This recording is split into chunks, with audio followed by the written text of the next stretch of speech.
Uzaore moyo ganderia, Mashiyane we. Uzaore moyo ganderia, Mashiyane we. Mashiyane we ganderia, Mashiyane we. Kuvirwa ne murume anga, zvino na moyo wekushinga. Uzaore moyo ganderia, Mashiyane we. Uzaore moyo ganderia, Mashiyane we. Every Monday. Now you go and do the story you said you will do. Yeah. Mashiyane we ganderia, Mashiyane we.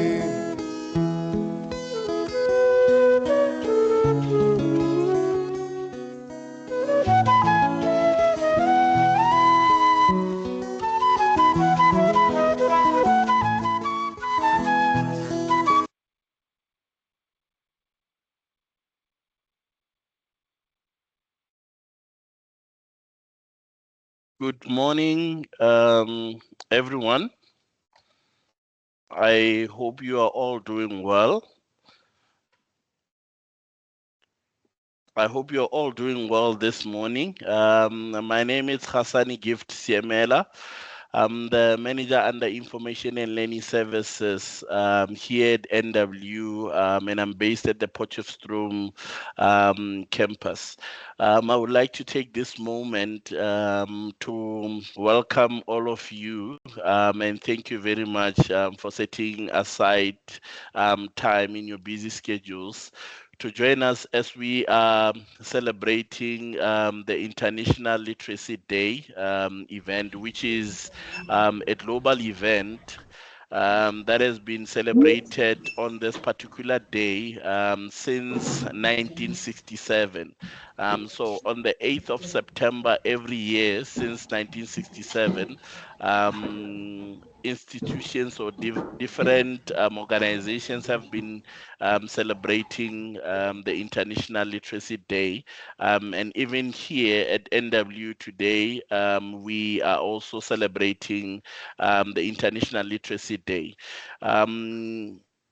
This year we are celebrating it under the theme, the global theme, promoting literacy in the digital era.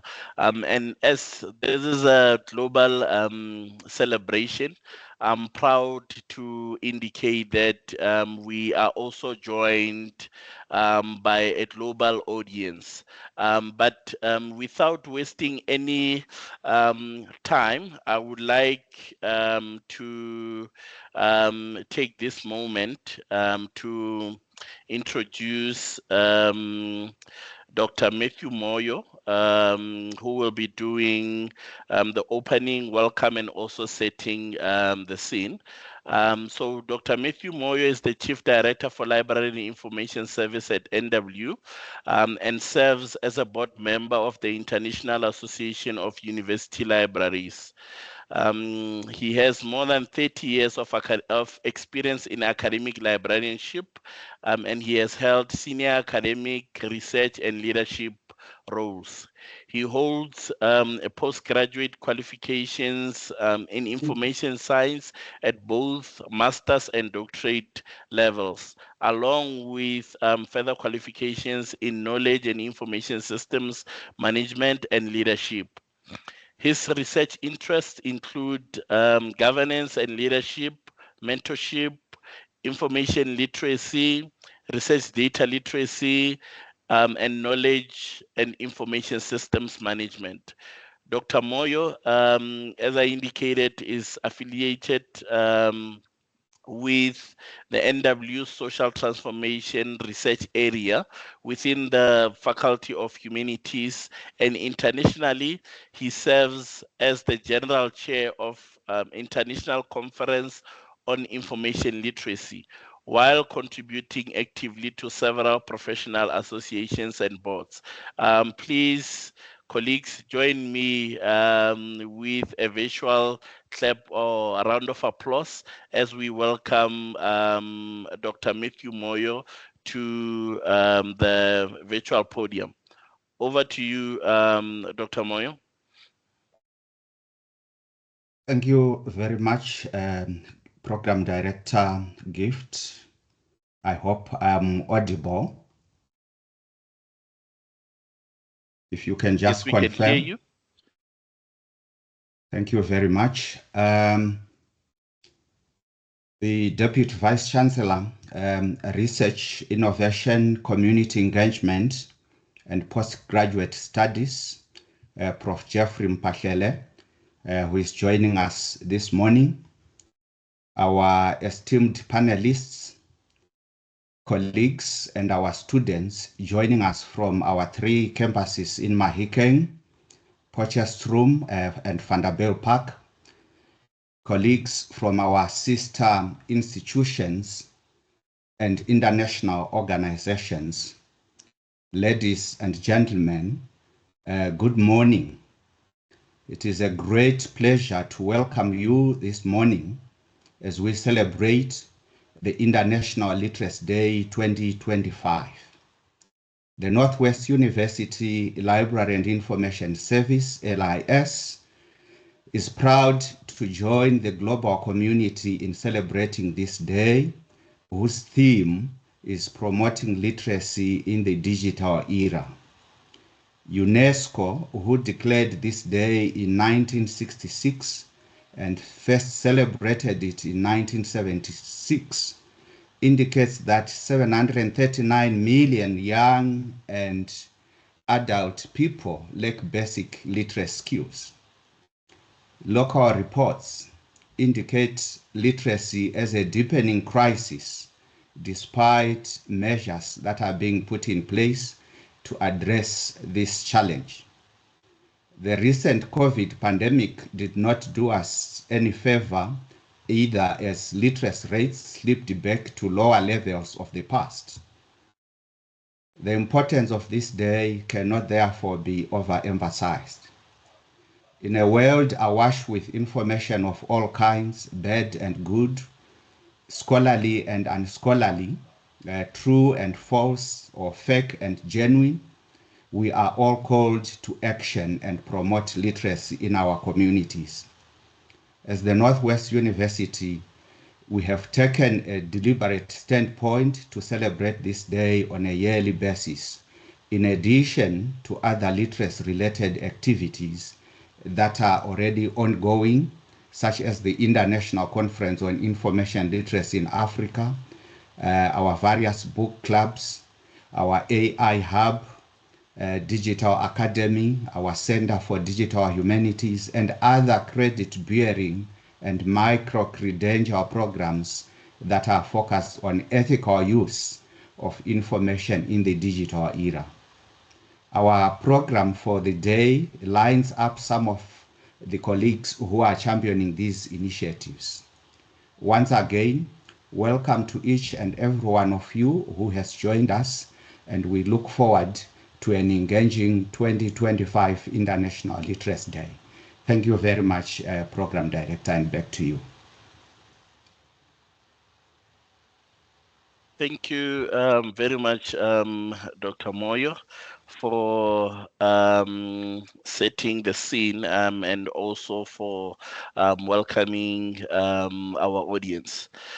Colleagues, without any waste of time, we will move on to the word of support from Prof Jeffrey Mphahlele. Prof Jeffrey Mphahlele is the Deputy Vice Chancellor for Research and Innovation, Community Engagement and Postgraduate Studies at Northwest University. And he's also the chair of the National Health Laboratory Services Board. He's a medical virologist by training. He's a C1 rated researcher and an elected member of the Academy of Science of South Africa. He previously served as Vice President for Research at the South African Medical Research Council and held academic leadership roles at Medunsa and Sefako Magatho Health Sciences University. His research expertise spans from immunization, infectious disease control, and health policy, with numerous contributions to national and international scientific committees, including the WHO SAGE Polio Working Group and South Africa's Ministerial Advisory Committee on COVID-19 vaccines. He also plays a significant role in governance and science leadership, chairing the National Science and Technology Forum and serving on boards such as the SAHPRA and the NIPMO board. Thank you very much, colleagues, and please join me in doing a virtual round of applause while we welcome Prof Jeffrey Mphahlele onto the virtual podium. Prof Mphahlele, over to you. Thank you very much, Program Director.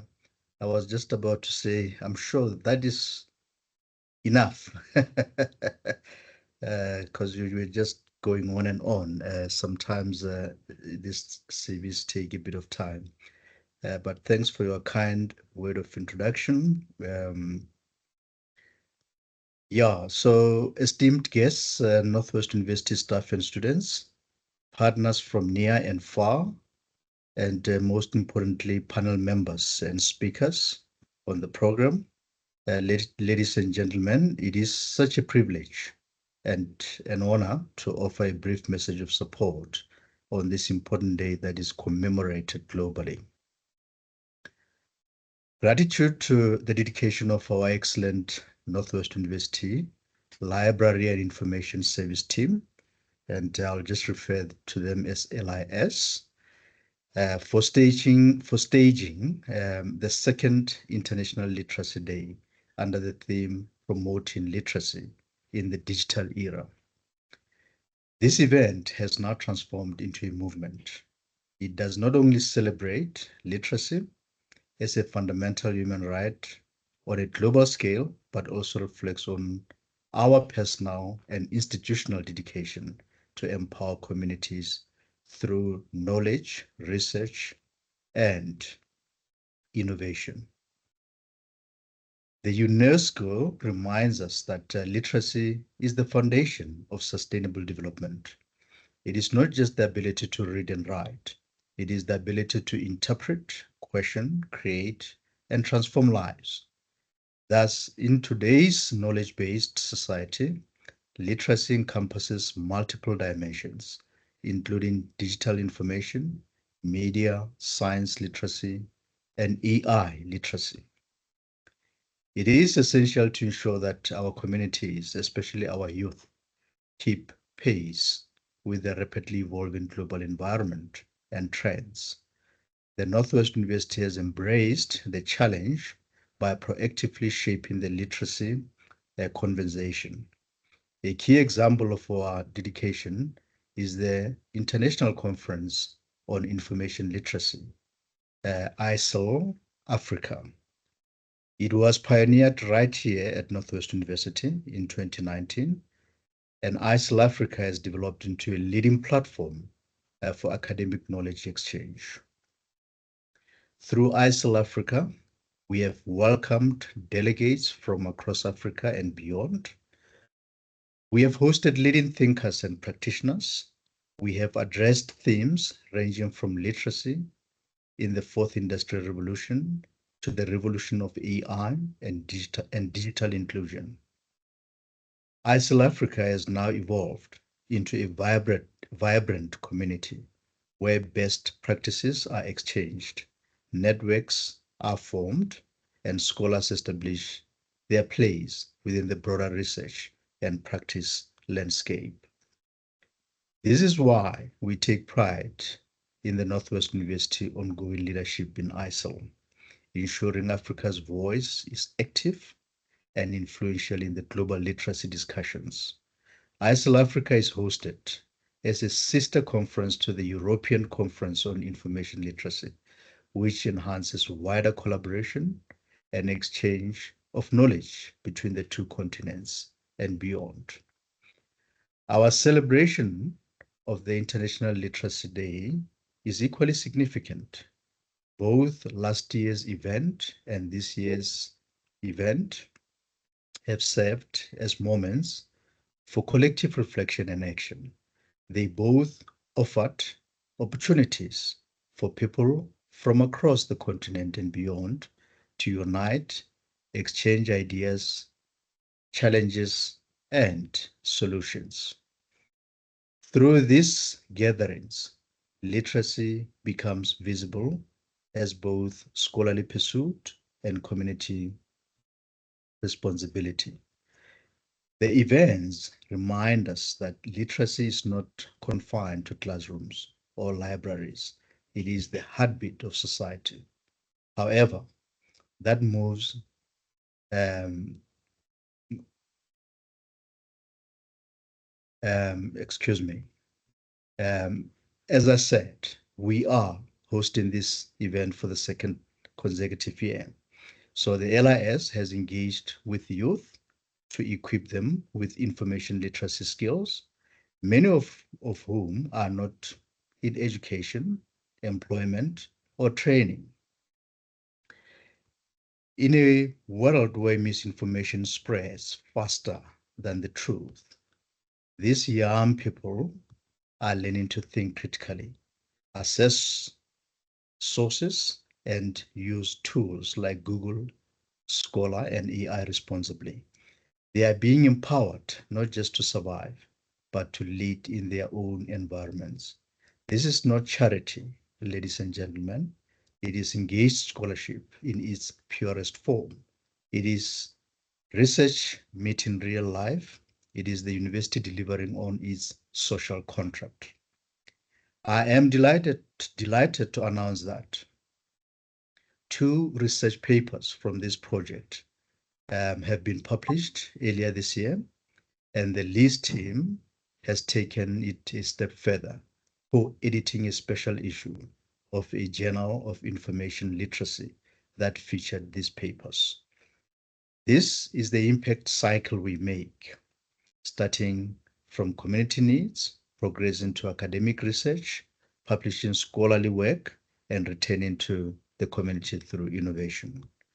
Ladies and gentlemen, allow me to illustrate how the LIS strengthens the very pillars of Northwest University strategic goals.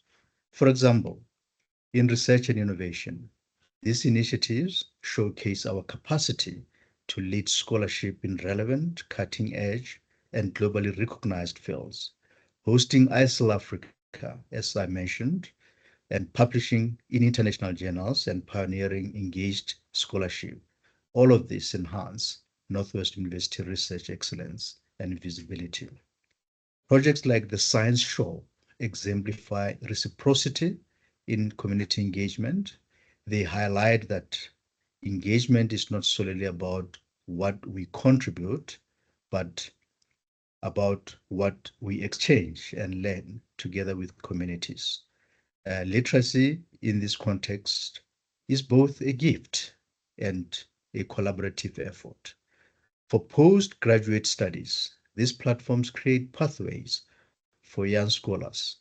They offer opportunities to present at conferences, to publish in peer-reviewed outlets, and to participate in real-world projects. They make postgraduate education not only rigorous, but also meaningful. Literacy issues across our nation, continent, and globally remain significant. Millions of adults and young people remain without fundamental literacy skills. Digital divides persist, excluding many from access. Additionally, the rise of AI introduces new challenges related to truth, trust, and ethics. In conclusion, ladies and gentlemen, I would like to convey my profound gratitude to the Library Information Service. Thank you for your leadership, innovation, and passion. To our partners, colleagues, and communities, I appreciate your support and collaboration on this journey. Together, let us continue to affirm that literacy is not just about words on page. It is about voices that are heard, stories that are told, and lives that are transformed. Ladies and gentlemen, I wish to declare the 2025 International Literacy Day officially open. Thank you.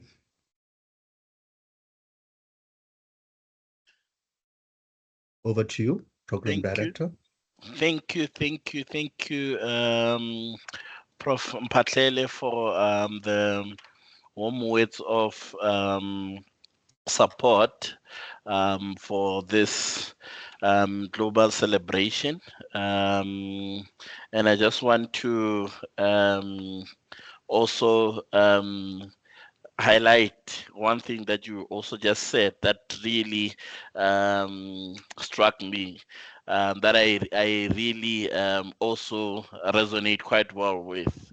You know, you indicated that literacy is not really only confined to the classrooms, and also to the libraries, but that it is actually the heartbeat of societies. And you indicated a lot of roles that NWLIS is playing in relation to supporting the university strategy, but also in relation to the different projects that have to do with engaged scholarship, such as the Science Shop project, which I believe it's also putting literacy into practice and making it accessible to the community out there.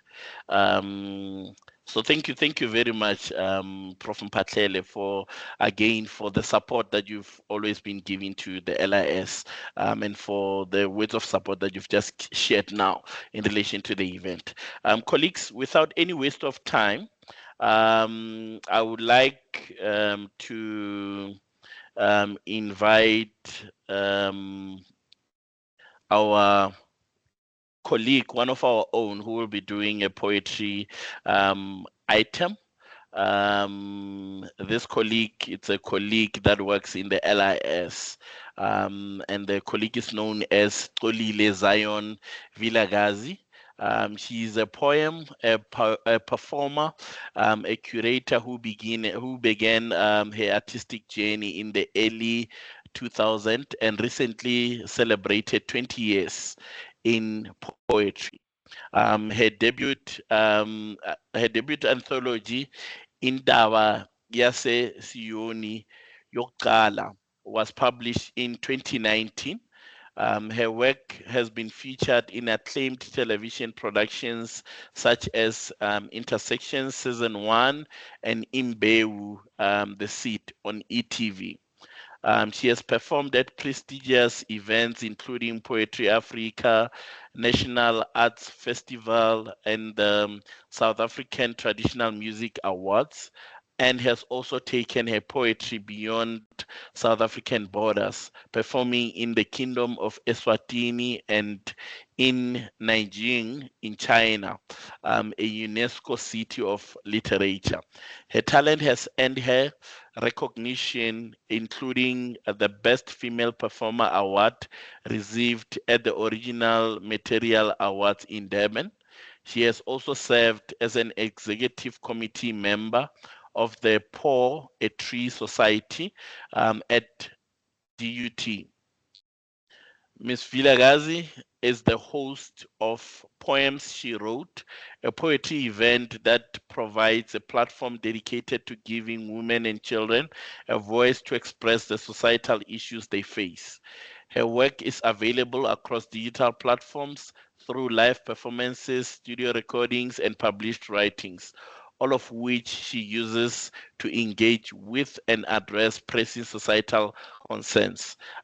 Colleagues, please, with a virtual round of applause, allow me to request Mr. Lucas to just play the poetry item that has been prepared by Xolile Zion Vilagazi.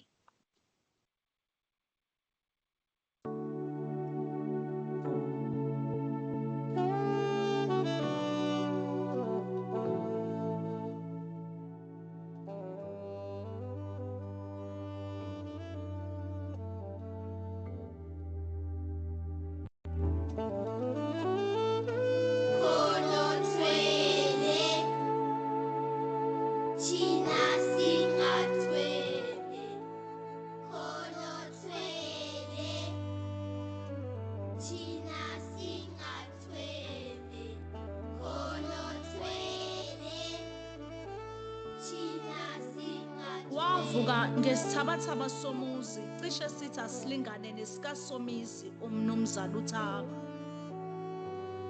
Asebebuya ngaphakathi nabadlula ngendlela bathi lo muzi avo baba ungowomntakabani. Unabantwana abathathu nje vo abasaphila kanti abayisikhombisa sekwabenela ukufa. Cha yena ungubaba. Kepha unyaka nonyaka ushonelwa oyedwa wabantwana bakhe Nkosi yami lo baba. Kanti emndenini wakhe babedla imbuya ngothi akazani namhlanje nambeleko. Ngikhuluma ngophahlo oluvuzayo olixosha izihambeli ngosuku lwemvula. Ngikhuluma ngezimbobo ebhlukweni lesikole ngiphathi nokuyiphatha isihlangu. Imvula emahlombe ibimazi ngegama nesibongo lona ke uThaba. Khona umuntu othwele la. Thina singathwele la. Khona othwele la. Thina singathwele la.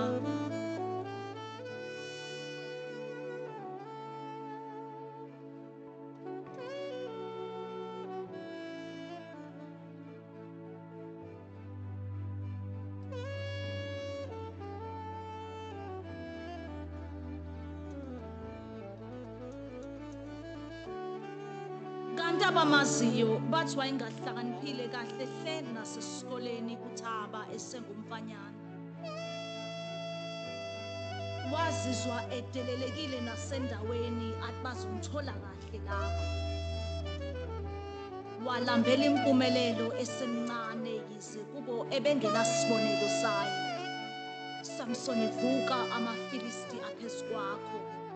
Wayengadla amathambo wawuqeda kuwacaba uThaba wayethwala ngezingane zakhe lo baba. Zike zaduka nezwe azange atholakala nezomakhelwane kwazihlanga zimuka nomoya. Ukulahleka kwengane emphakathini unyanyavu lwemoto yehlobo lihamba phambili. Edla esulela phansi njengenkukhu uThaba wayethwala ngezingane zabantu lo baba.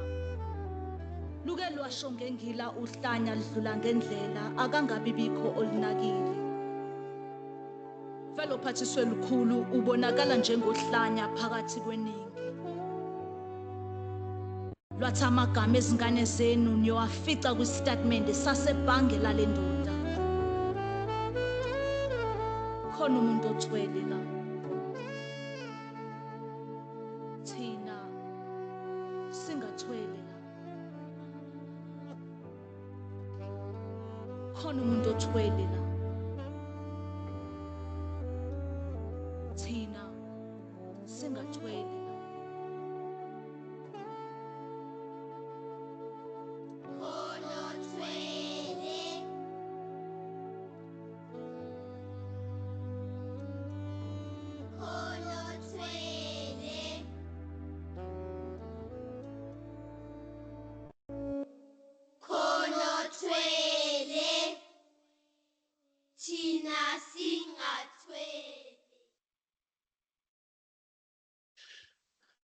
Thank you very much, Ms. Vilagazi, for the wonderful poem that you have prepared for this event.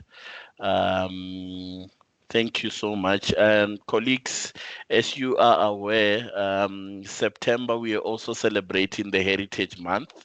The poem was prepared in Zulu, in the Zulu language, which is one of the languages that we have in South Africa.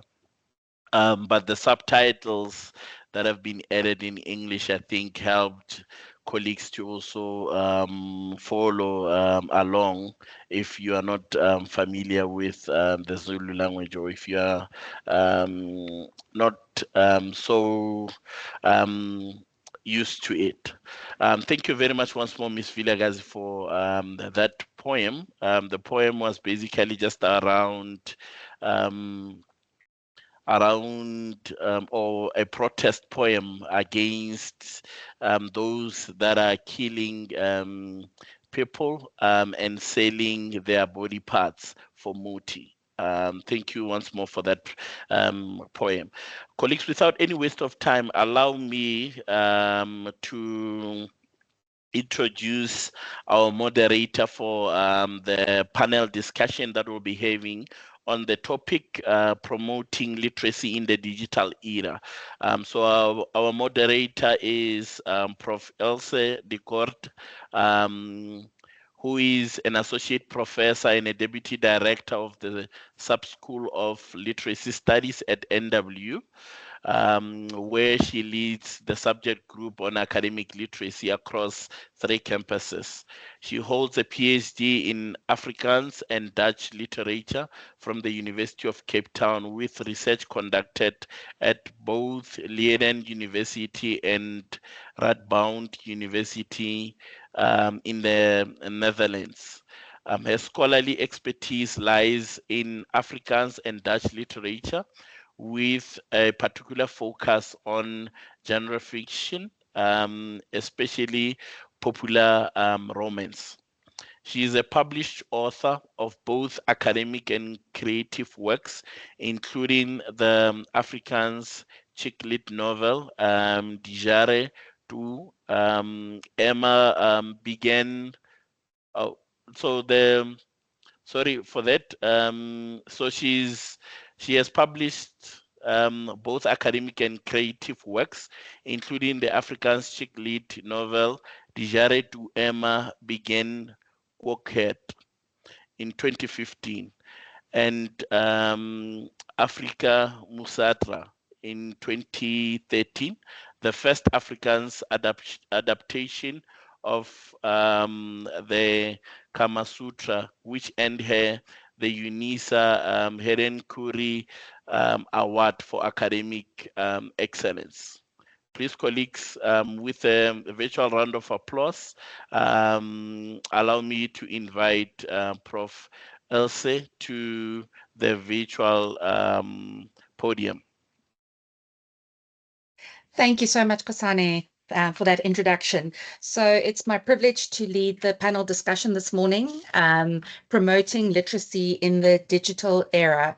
I'm going to introduce our panelists to you and introduce them by way of a short bio. I'm going to ask the panelists for this short introduction to please switch on their cameras so that we know who we are introducing. So the first panelist that I would like to introduce is Dr. Sabelo Chizwina. Please tell me if I have mispronounced your surname. Dr. Sabelo, are you here? Yes, I am. May we see what you look like? There we go. Wonderful. So I'm going to introduce you. Dr. Sabelo is a seasoned librarian and has been serving as a director responsible for information and learning services at Northwest University since 2023. Dr. Sabelo holds a doctoral degree in library and information sciences, obtained in 2019, and has made significant contributions to the advancement of information literacy in higher education. He has been instrumental in integrating information literacy into the curriculum, empowering students and researchers with critical skills for navigating and evaluating information in academic and real-world contexts. Dr. Sabelo's research interests include information literacy, community-based research, knowledge democratization, and library innovation. He's passionate about creating inclusive learning environments and fostering partnerships that promote access to knowledge and social impact. Now, before I start with my questions to you, I think I'm going to introduce the whole panel and then we can move through the questions in a more natural way. So the next panelist I'd like to introduce is Prof Janelize Morelli.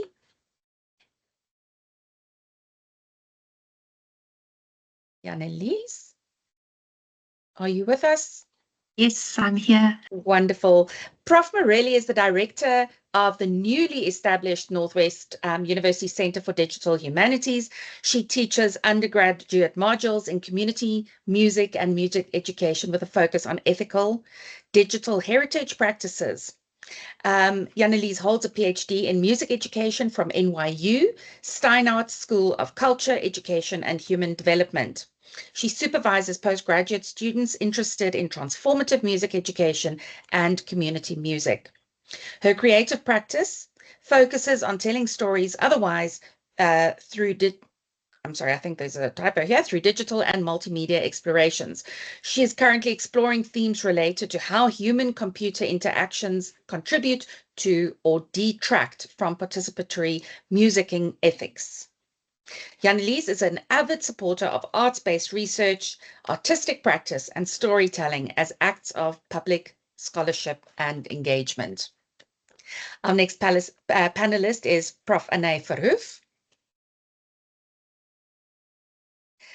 Prof Anné hello, Prof Anné. Good morning. He is a professor in philosophy and director of the Northwest University AI Hub.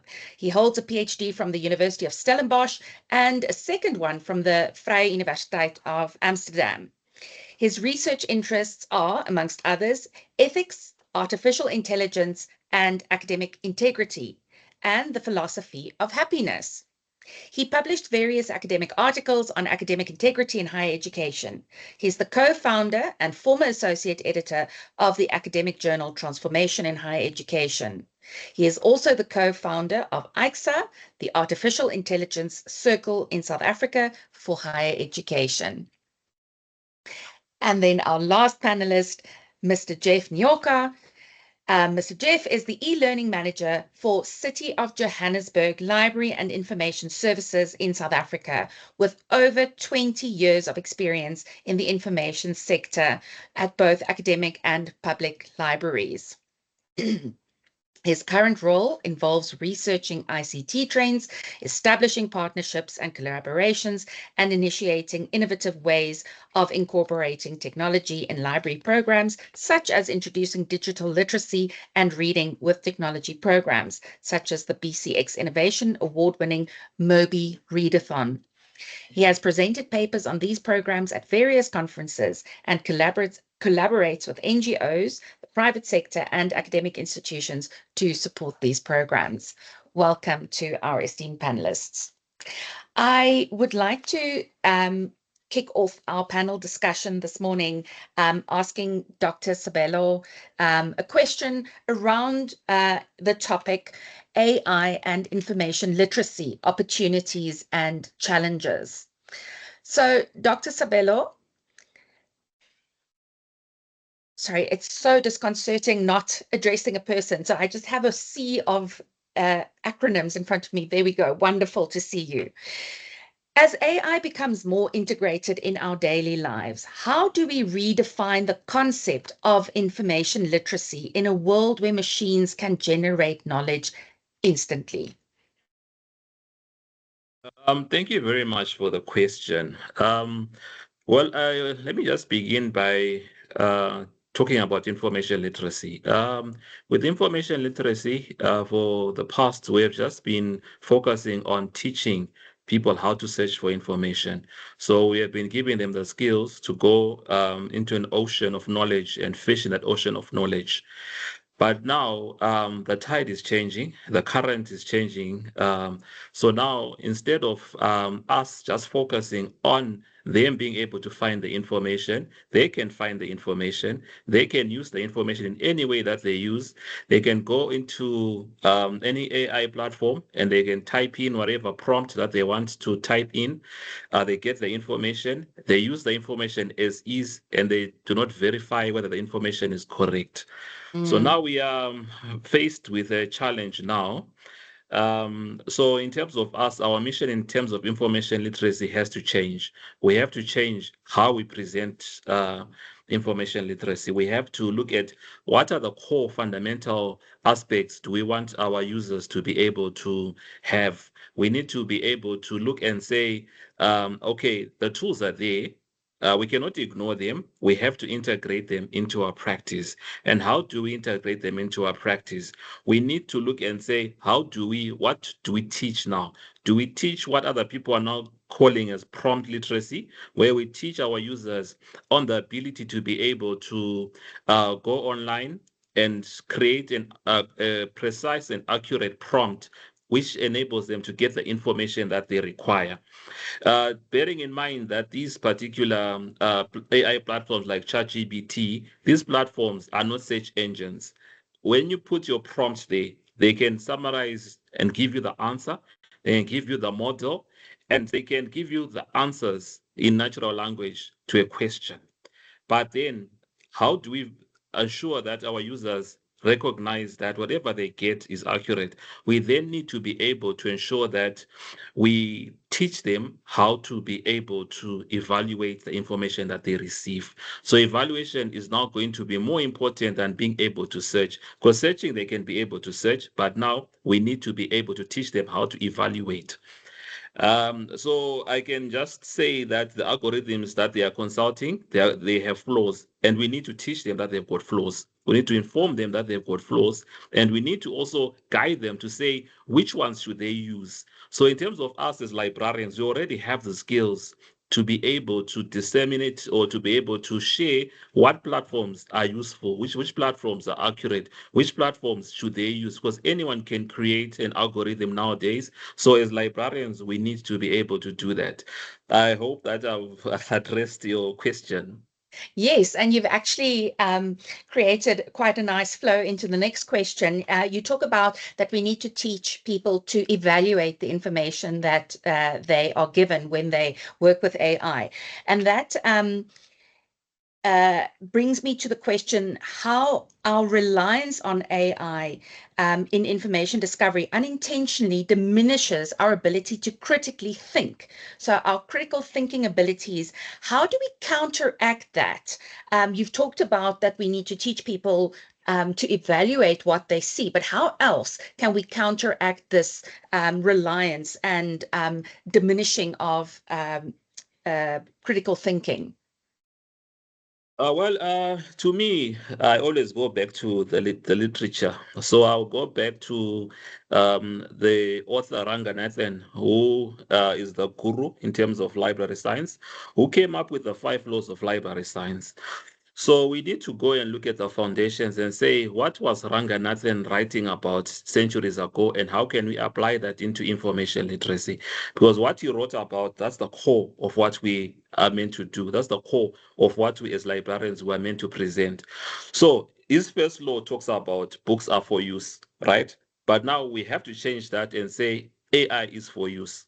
So our goal as librarians is not to forbid the use of AI, but to integrate it ethically and effectively into the learning process. So we need to see how can we ensure that our students are able to use AI ethically, and how can they integrate it into the process. We must see it as a tool that can be used, understood, and mastered. So if we do not, to me, if we do not do that, it creates another digital divide. We're going to have another digital divide, not about the resources, but the digital divide that we are creating will be how to use AI. There are those who we are going to say are able to use AI, and those who we can say are going to be used by AI. So AI is going to use them to say, okay, just do this and that and that, and they can be able then to say that I've mastered AI. So I also go back now to the second law of Ranganathan, which says every book, every reader, his or her book. So now, when you look at AI, we then say every user, their information. So every user has to now be able to develop the information that they have. So what we have to understand is that AI provides us an opportunity for people to be to have a personal relationship. So they can actually use AI individually, not collectively. So you define how you use AI. So we should actually, as librarians, teach our users how to tailor information in a way that they want it to be packaged. So they need to be able to use AI to package the information in a way that they can be able to use it, right? So we also need to ensure that we have a personalized service. So in terms of the use of AI, it should not be one size fits all. We must look and say, how do we for every user, how do we ensure that they're able to use AI for their information searching, for their learning needs? We also need to look at the comprehension levels. So there's going to be a need to personalize the service that we provide when it comes to AI in the digital era. We cannot just do what we're doing. We have to ensure that we move with. Not go to 5. I'll finish with the third one, which says every book is a reader. So every piece of information its user. So every piece of information we have to have it must be personalized in how it can be used by someone. So in this way, how Ranganathan spoke about every book its reader. For when we are looking at using AI, we are going to say AI can help to show new knowledge. It can help to identify hidden gems of knowledge that we would not have previously been able to find. So the way that it is able to give you a whole ocean of information, that whole ocean of information can actually give us hidden gems that we did not know about. It can help us to look at forgotten perspectives. Like for example, what do we learn from the past and how do we integrate the past into the future? And it can also provide us with niche areas of research that we would not have otherwise thought about. It can actually be like a soundboarding platform. You can actually use it for brainstorming, so it can be your brainstorming partner. So there are a lot of things that we need to look at, but again, we must realize that we need to adopt it. We need to not to create and we need to ensure used ethically. Wonderful. So, in your view, could AI replace certain human roles? You've mentioned a few that I think in the kind of in the line of a tutor, but in guiding information literacy, or is there an irreplaceable human element that will never be replaced by AI? Well, I think in terms of the moral compass, that is where as librarians we must focus on. We must ethics and bias. So we need to on how these algorithms are biased. We need to look into privacy concerns. We also need to ask our users, how do you feel about putting all your information on a platform that can then use this information for whatever reason or for whatever needs that it wants to use. For example, a student can go and put his entire thesis into ChatGPT. Then what does that say? When they're not running it on Turnitin, there is now plagiarism. So the student is going to lose all that body of information. Remember that this has got an archive, so it keeps everything that you put into AI. So there's all these privacy concerns. You're putting your private information there. You're sharing your information with the world without actually ensuring that you have actually got credit for that information. And also in terms of intellectual property, in terms of, for example, if I develop something, I go to AI, and then who has the intellectual property there? So we need to be advocates as librarians and information literacy. We need to focus on advocacy to say, let us focus on the ethics. Let us look at the bias. Let us look at misinformation, and also let us then reflect on how we use technology. Let us reflect on how we use AI, because we should not just assume whatever we receive is correct. Just like it's not say that the teacher is always correct. Daughter, if you tell her anything that the teacher didn't say, she says no, but teacher said. So we need to be able to be like the grade 2 who says that AI says, but do you believe what AI is saying? So we need to be guides. So we also need to champion the human element of AI. We should be the champions. We should reaffirm the role of what AI can do and what AI cannot do. We should be able to assist our users to have ethical judgment, also see how they can spark human curiosity and not just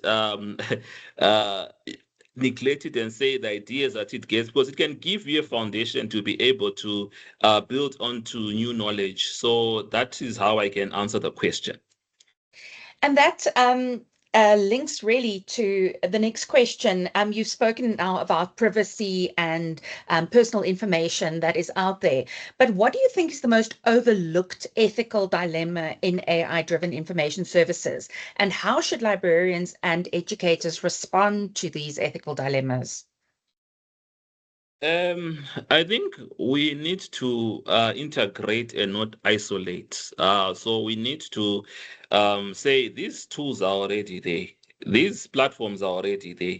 Then how do we, I would say that we should not really say we're going to be offering AI as a class, but we must weave it into everything that we do. We need to ensure that wherever we have an opportunity, we weave the issues of AI into the practice. Because if we just have classes where we just tell people, do this, don't do that, do this and don't do that, they will not understand. Because if you look at what educational technology says, educational technology says that we must, if you look at the scholars, forgotten the scholar right now, but they say that when we are developing like teaching platforms, we must ensure that there's real life relevance. So this is why we need to integrate AI into the curriculum using real life relevance. How can we use AI in terms of real life so that it can be relevant to a student, so the student can be able to understand exactly how they are using AI? Also, in terms of the moral aspect, unfortunately, critical thinking is something that a user or someone has to take ownership of. We can provide guidance, we can provide the knowledge, we can provide the skills, but it is up to you as the final user of the information to be able to determine how you're going to use it critically and ethically. Because there's no one who's going to police the internet, there's no one who's going to police AI. So we also need to ensure that we have it has to be something that you critically engage with. Yes, so it's never really possible to completely remove the element and the onus of the user in the end. Dr. Sabelo, thank you very much for your answer so far. There's going to be a question session at the end, so anybody that has questions for Dr. Sabelo, please reserve them and then we'll deal with the questions at the end. But thank you very much for the initial kick-off of our panel. And I'm going to turn to Prof Janelize now to talk about oral literature and digital storytelling. Prof Janelize, the first question that I'd like to direct to you is, how can oral traditions, which are inherently personal and communal, survive in a digital age dominated by mass-produced content? This is a really important question. I think when we're speaking about literacy and the role that oral traditions play in shaping what literacies look like in Africa, I think we need to remember that across the world, and particularly in Africa, we have rich oral traditions that include things like proverbs, riddles, folk tales, poetry, drumming, and that these traditions are really not stagnant, right? So I spent the weekend in the mountains, in the Maluti Mountains, and it's kind of breathtaking how, although these landscapes are so ancient, they continue to change with times. And so the oral traditions that we bring will be redefined, as you rightfully point out, by mass media, by digital production. But I think it's important for us to think about how we ensure that we maintain community ownership. And so it might not be as much about re-intervention, but it's about who controls the mechanisms for that re-intervention. And I think in our debate today with AI and with everything that's going to be contributed, we can think a lot about platform governance and the role that that will play in maintaining community control of these practices. So if we think of a very common example, right? Everybody loves The Lion King, and it's an example of how these oral traditions have been appropriated. It's a very well-known example of how specific musics from Southern Africa have been appropriated. And so the question then is, how do we adapt to a digital environment in which the richness of oral traditions are not denigrated to kind of Africa as a forest with jungle animals in it, right? Lions in the street. Yes. And so I think that while global appropriation might flatten oral traditions, it's our job as scholars in Southern Africa to ensure that we flip the script, right? So instead of allowing others to extract the ethics of these rich traditions, it's our work to think about remediating oral traditions and what that might mean for African futures. So that really is a perfect segue into the next question, because can digital storytelling then become a tool not only for preserving culture, but also for challenging societal narratives and empowering marginalized voices? Yes, so I think in participatory action research, we see how digital tools are invoked to create the space for voicing and for telling stories that are often not told in a similar way. So, for instance, if we take something like community music and applied ethnomusicology as an example, the musical stories have often been viewed as a source that can be extracted for data by anthropologists, by folklorists, etc. Digital platforms, while there are many caveats, can, if they are managed well through responsible content management strategies. So I'm thinking here of something like Mukutu that was designed for participatory content management. These platforms can help us to actually avoid reproducing epistemic violence by allowing spaces where stories that are otherwise not told are told. And so we can think about these, and there are examples, for instance, the African oral traditional storytelling, say Tutu's framework for doing participatory action research in this way, that refers to fireside chats as spaces where stories are generated. And these kinds of participatory methods also really emphasize the complexities of true consent within this context. So if we are going to employ digital storytelling as part of our scholarly practice, what does true consent mean? Because of course, in the space of digital storytelling, there is really no real anonymity for participants. And so that brings with it a whole landslide of ethical issues that we need to consider. But there are frameworks that we can employ to ensure that we work in a responsible manner. Now, you referred to the good example of The Lion King and the appropriation around that. But how do we ensure that digital literacy does not eclipse or, in the sense, appropriate traditional literacies that carry historical and cultural knowledge? I think it's a very complex question.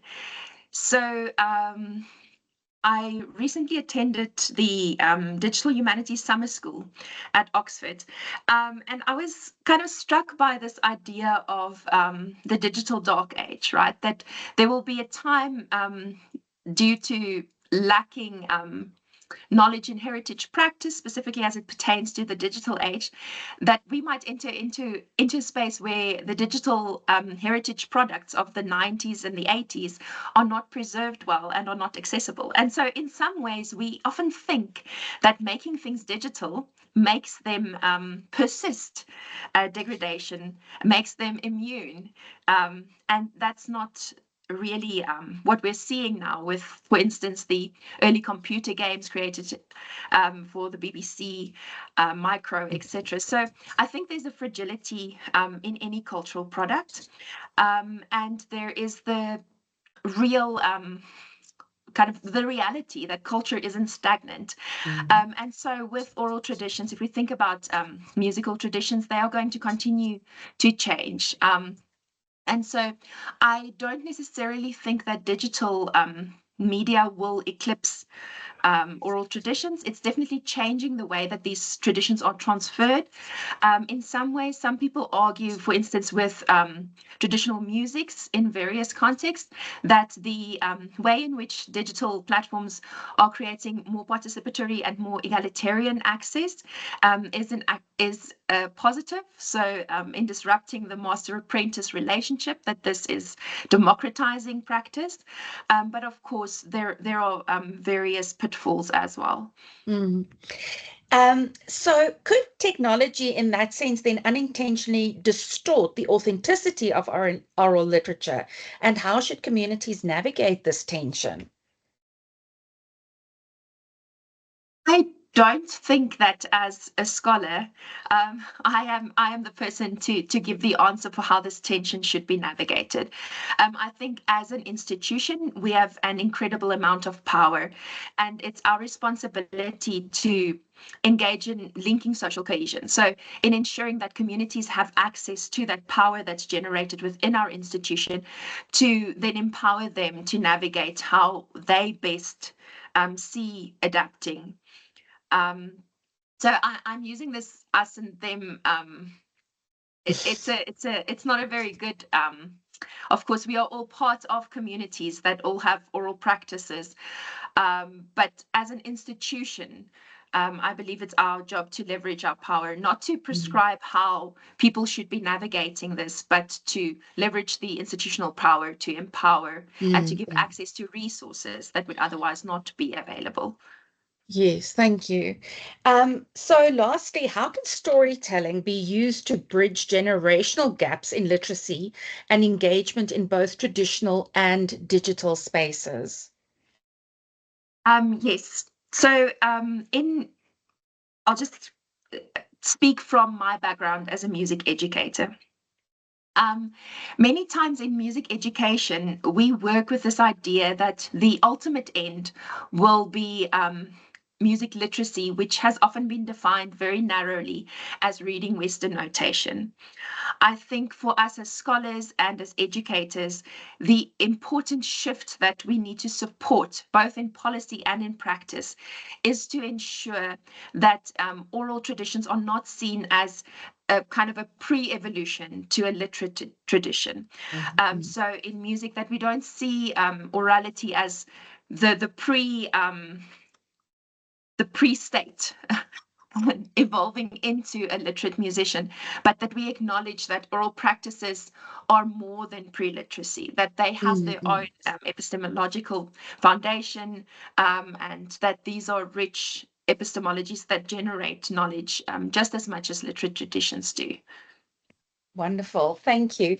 I see there are some very interesting questions popping up in the chat as well. So I'm going to ask the authors of the questions to please remind us of those questions when it comes to the question time. Prof Janelize, thank you very much for your answers, and we will get back to you during questions. We're moving on to Prof Anné now, who's going to be talking about AI literacy for all.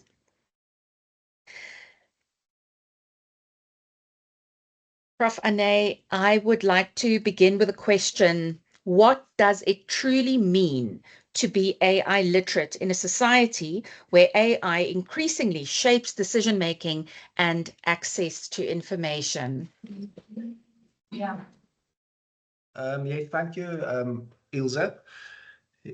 Yes, let me say to be AI literate was initially, I think, a skill to basically know how to search on the different AI tools. And there was actually a huge hype around prompting, how to write the right question for the AI tools. But that's not really what AI literacy means anymore, because we can so easily use many of these tools that we don't have to train students really, or people, how to use it. They're so user-friendly and they're intuitive about what we want to ask and correct us, or even propose more answers. I think the challenge now with being AI literate is to be really critical of the answers AI gives us. To not just trust it. There's a blind belief often with especially younger people or let me say naive people that this is a true scientific answer that's given, but it's not. We know AI is biased. We know that. That's old news. It hallucinates. We know that. It's often not good quality answers that's given because it doesn't have access behind the paid wall for research articles. Those are all problems I think people are aware of, but the main new problems that are not mistakes, but are deliberately built into the system that we should be aware of as part of being literate, is that big corporates wants to make money, of course, out of AI, and they manipulate some truths to keep you occupied. Because they're pushing their own ideologies and want to gain more and more users. There are money for them in that. So you can, for example, ask different AI tools about Donald Trump or the war in Gaza, and it will give you totally different answers. That just shows you, I think, on a very practical level, how careful we should be in using AI. Sort of misjudging AI is not necessarily only the AI illiterate few, but remember the story of the group of advocates last year that used AI to write their closing statement and didn't verify the information, and they got into huge trouble for that. So it's even educated people that make huge mistakes with AI. Yes. So how can we ensure then that AI literacy does not become a privilege of a select few? It's something that we also grapple with in academic literacy, but that it is a skill accessible to every community member. Okay, that's also something that changed quickly. Well, let me say the last 6 months or so. Initially, it was ChatGPT. We got deep research that cost about $200 per month. And then suddenly we had DeepSeek available. Then the price went down with deep research. So tools are becoming so accessible now that the question is sort of the question is not that urgent anymore, I want to say, especially if you look at the availability and accessibility of Meta, that is part of WhatsApp. And I think if you think about it, even poor people in South Africa that would normally not have money to buy a subscription on chat will have access to WhatsApp directly on their phones. And we know phones are priority for people. Most of our students have phones with WhatsApp, which is a free program, and the Meta is free, and it's really good. So in that way, I think we are bridging that divide to a huge extent. We see also now with Gemini, another tool, if you have a Google account, it becomes, if it's not free, it's really cheap, but it's mostly free. Also Copilot, as part of the Microsoft packages, that will become included more and more. So in the end, I think it's really for specialized users in the research domain where some tools need to be bought. But otherwise, I think the playing field is getting level, and people can't say, oh, this is only for a few privileged people. I think people need to know the power of what they have in their hands with Meta on WhatsApp. Now, you referred to a sort of ideological manipulation in your previous comments, but in an age of intelligent technologies, how do we cultivate not just technical skills, but ethical and critical discernment? Yeah, I think, as I said, previously it was that the emphasis was a lot on the technical side, on how to ask the right questions, but the future will be about being much more critical, to discern about what can be trusted or not.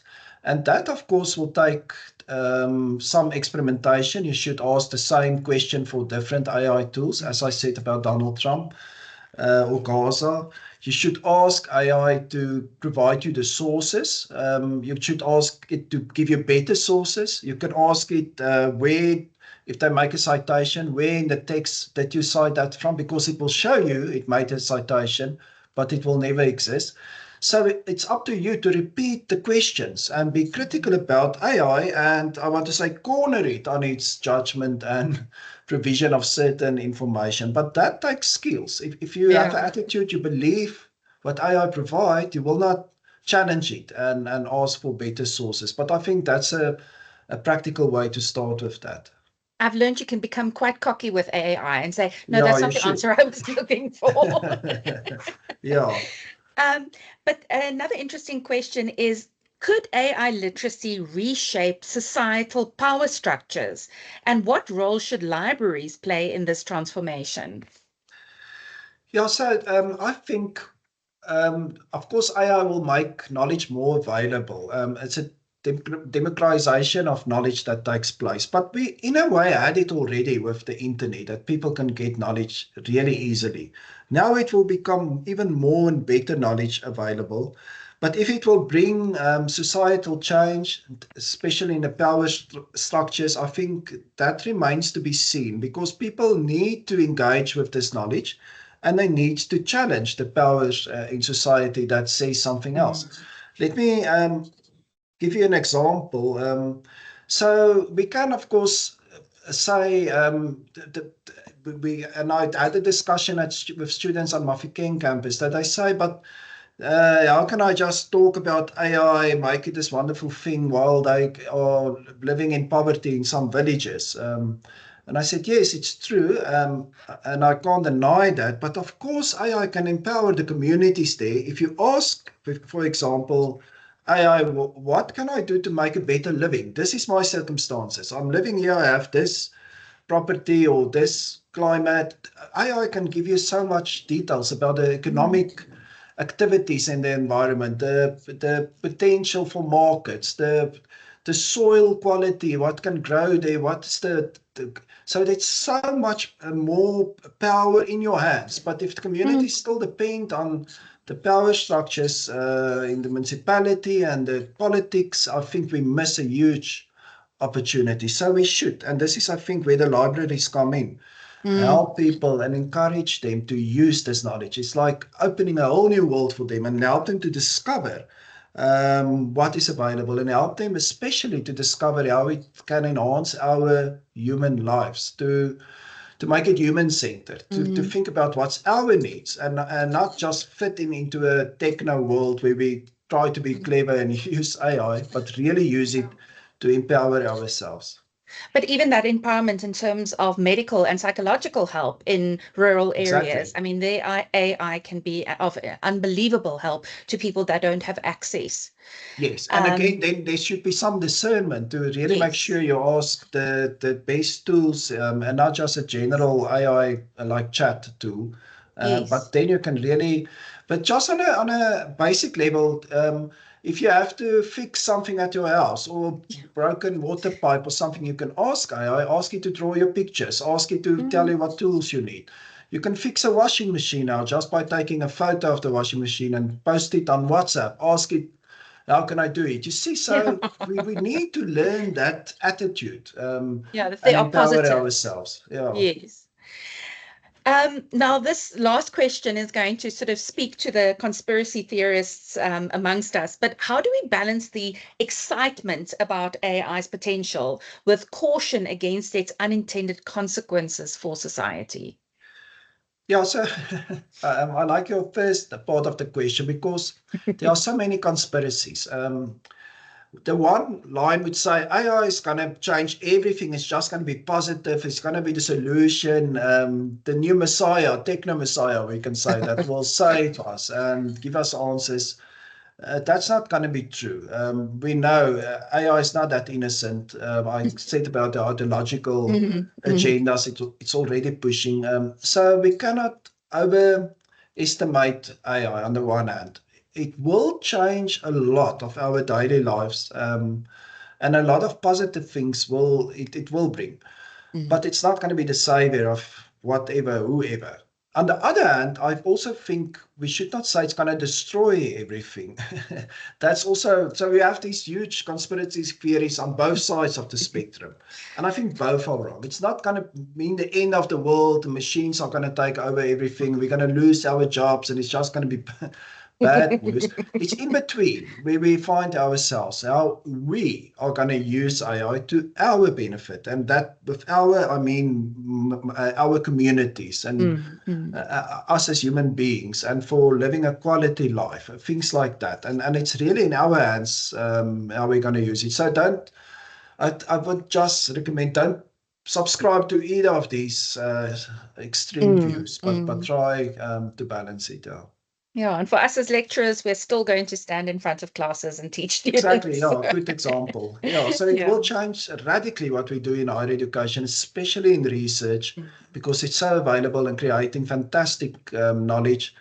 But it's not going to take away the researcher who needs to ask the right question, who knows what the community needs and what are relevant for us. Yeah. Prof Anné, thank you so much for your responses. Okay, pleasure. Thank you. Now for our last panelist, Mr. Jeff Nyoka, who's going to talk about his project, Mobireadathon and literacy in disadvantaged communities. Mr. Jeff, my first question to you. So in a world dominated by digital media, can traditional reading initiatives still transform communities, or do they need to evolve radically? Thank you so much for having me.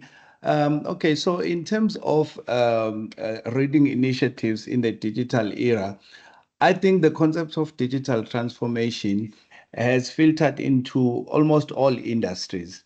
And due to the increase in online access to online information, internet penetration, and even emerging technologies that we are even talking about now, so that has become part of our lives in all industries. That means literacy programs or any reading initiative has to embrace that change. It means that we have to also transform in a way. For example, in City of Joburg, we began transforming our reading programs years ago, but that experience taught us that we have to segment our users to understand each user needs, because it's not one size fits all. We have to understand the user backgrounds and needs.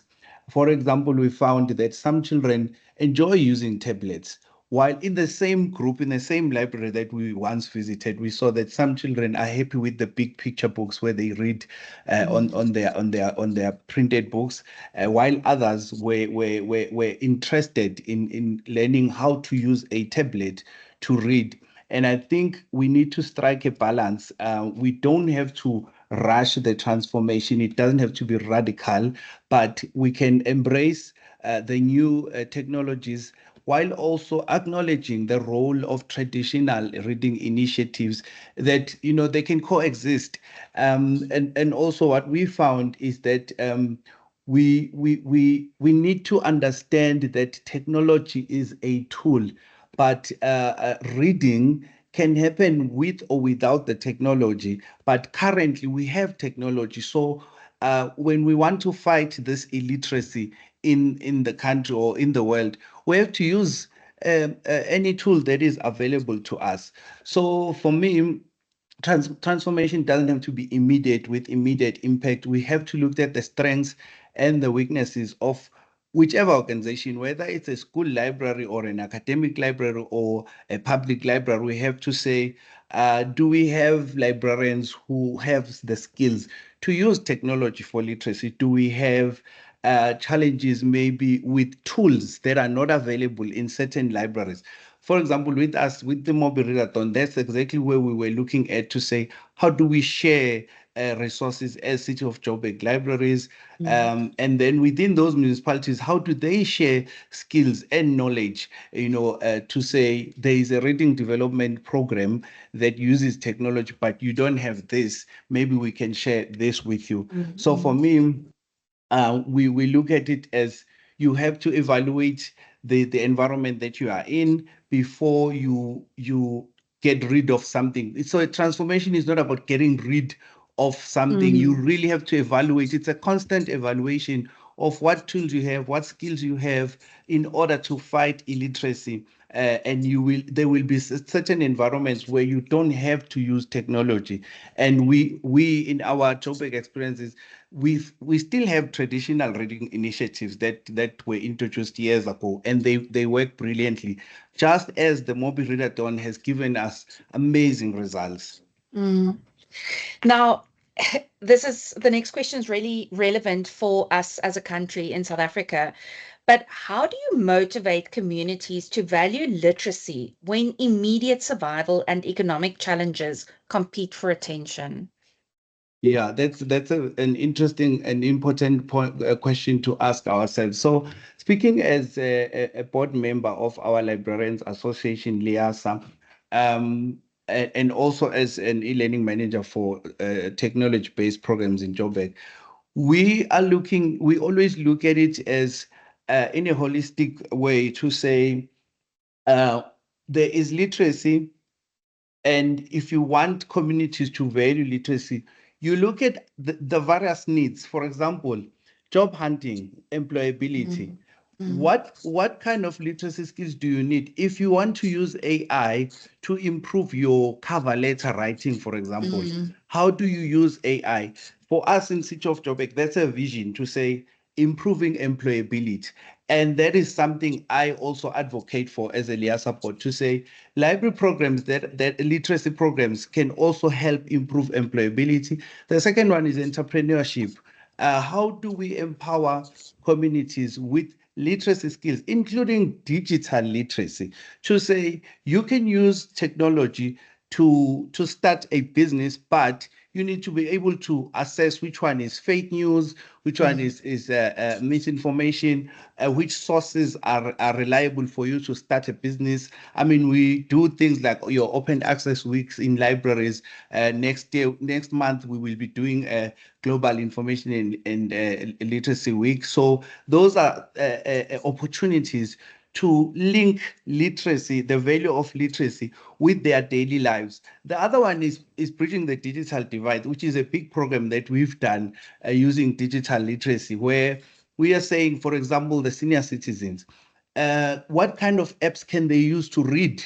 Some of the platforms like LibriVox, where they can have audiobooks, or they can find apps that can help them with their healthy aging. Can they read online?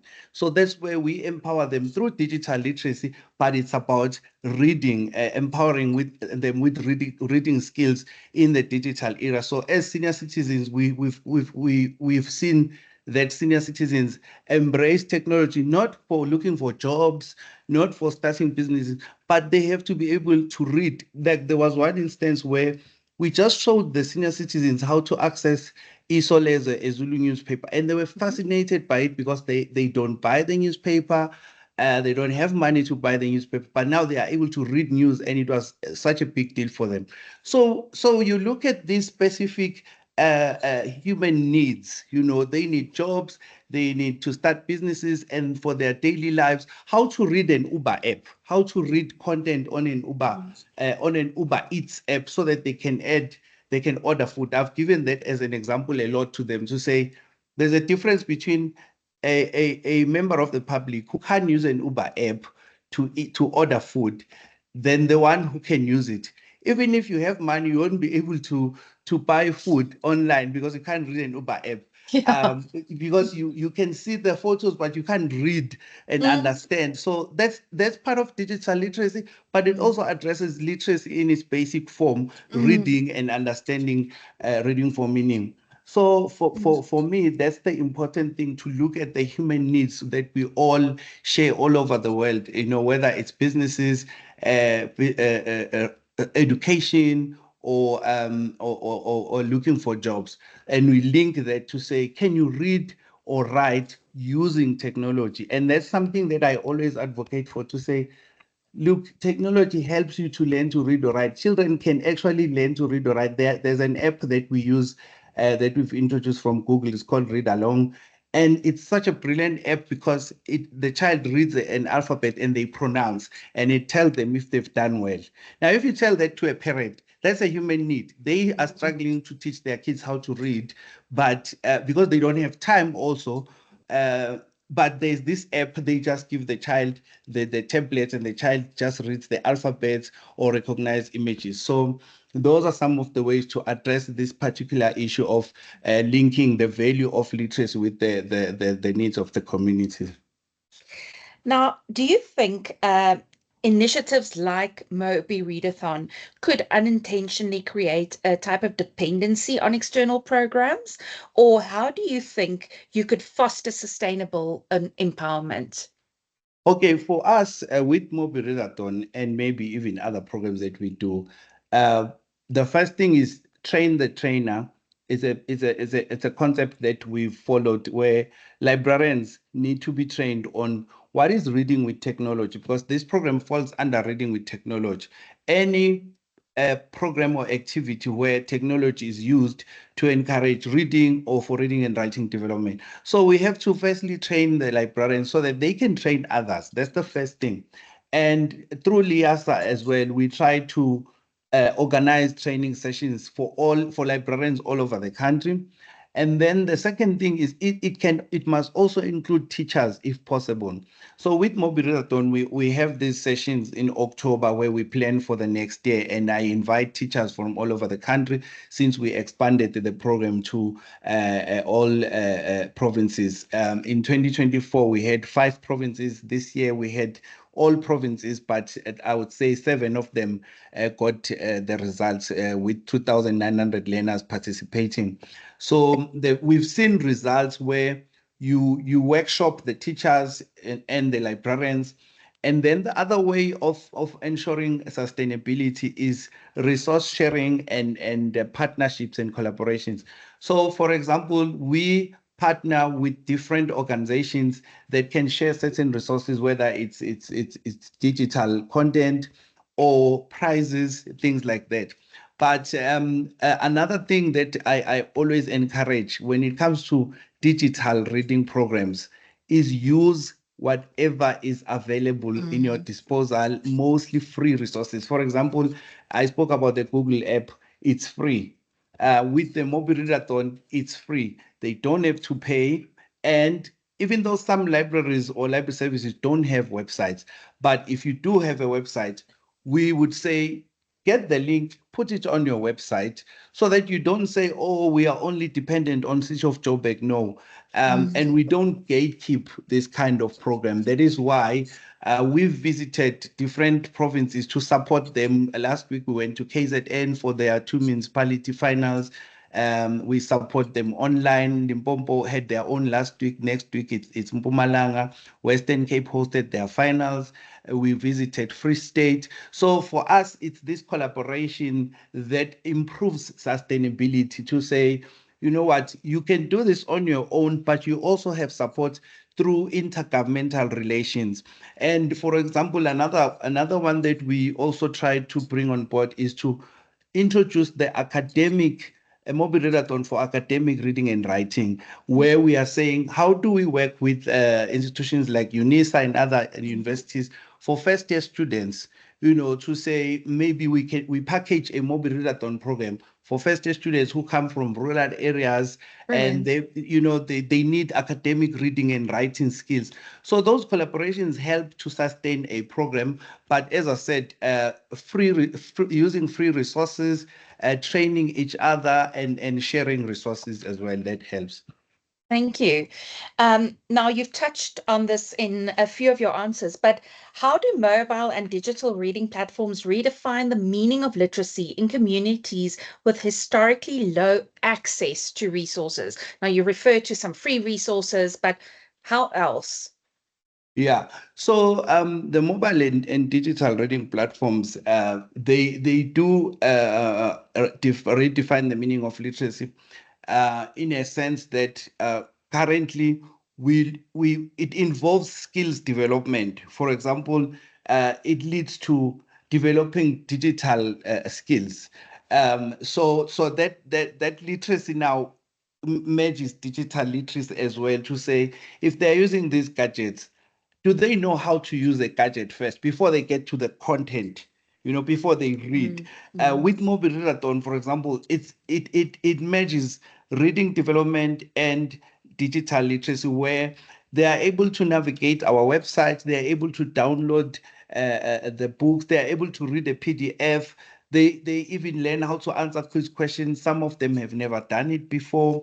And then on top of that, they read for meaning, because it's almost like when they answer the quizzes, they are answering an exam, which is something totally different from other reading programs that we've done, where it's not easy to measure, whether they did well. Whereas with Mobireadathon, we see how long it took them to answer.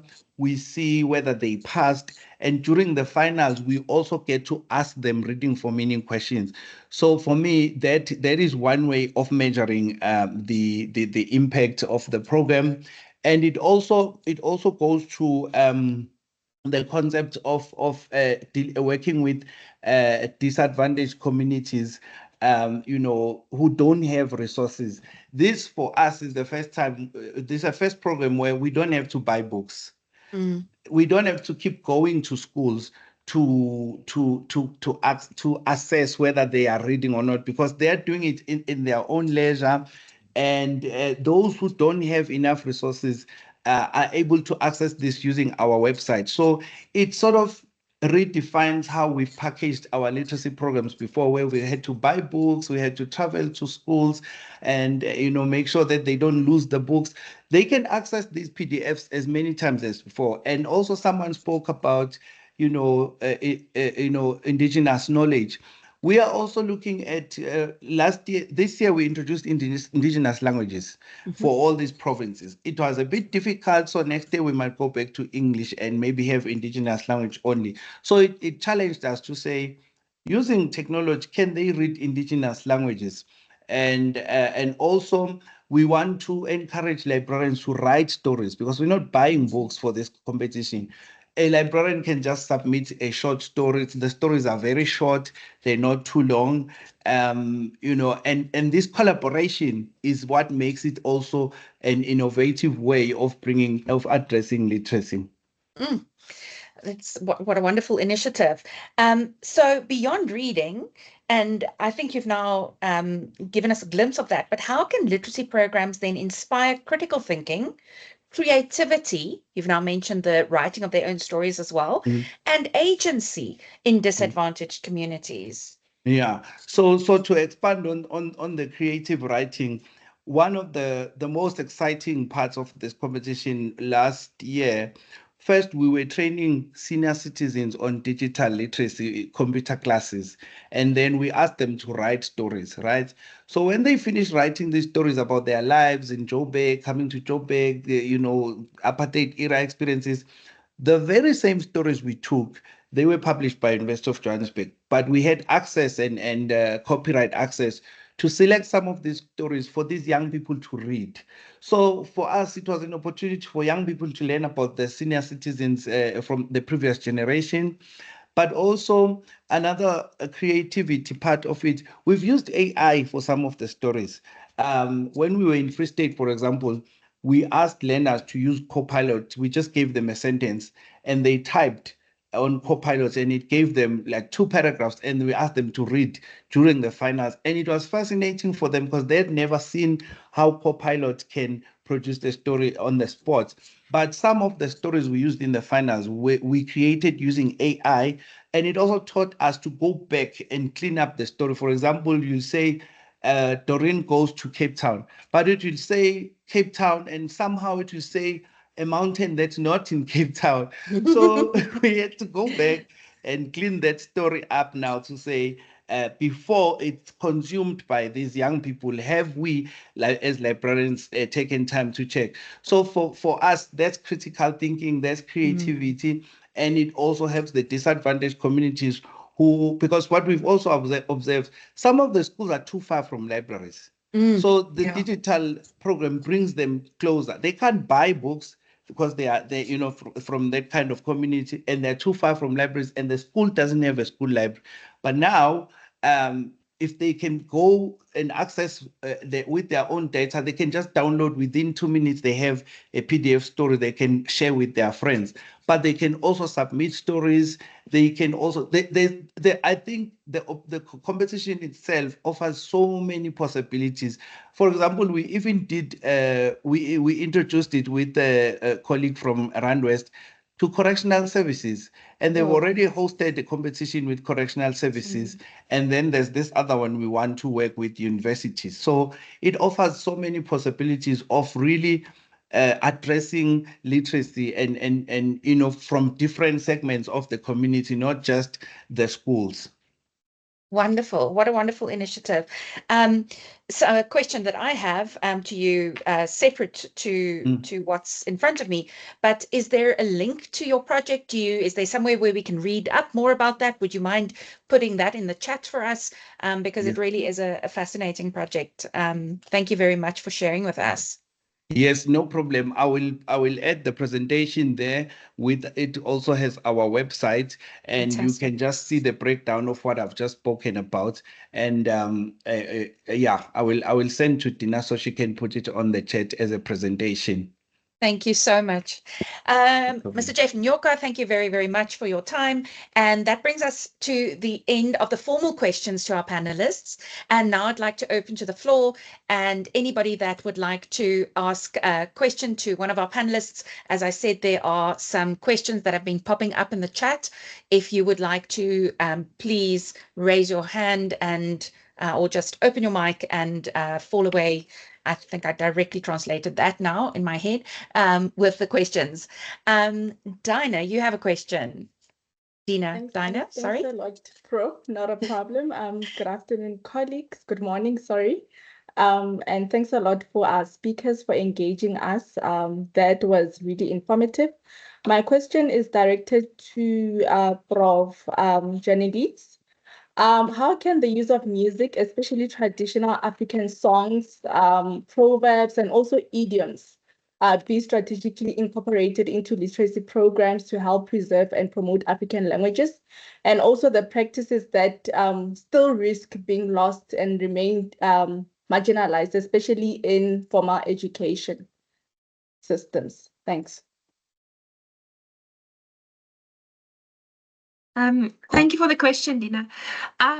So we actually have a very interesting project at Northwest University. It's under MASORA, so the Musical Arts in Southern Africa, Resources and Applications Research Entity. It's called MOAP, which is the MASORA Oral Arts Project. And it was started by Prof Jaco Kruger, who's now retired. And MOAP is focused on researching and archiving and sharing oral art forms from Southern Africa.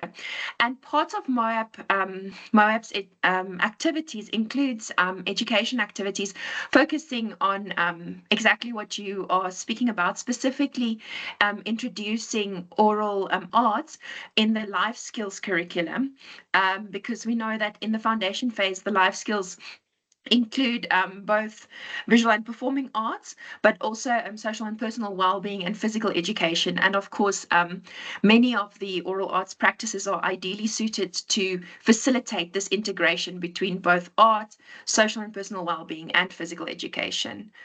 So there are some inspiring examples. And then another interesting example I want to mention is the work that's being done by the Musical Bows in Southern Africa Research Group.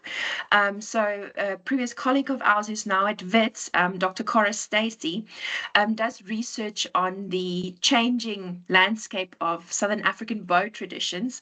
And many times we will hear this narrative that the practice is dying out, but what she has found is that there's actually a resurgence in practice, specifically in musical bows in Southern Africa.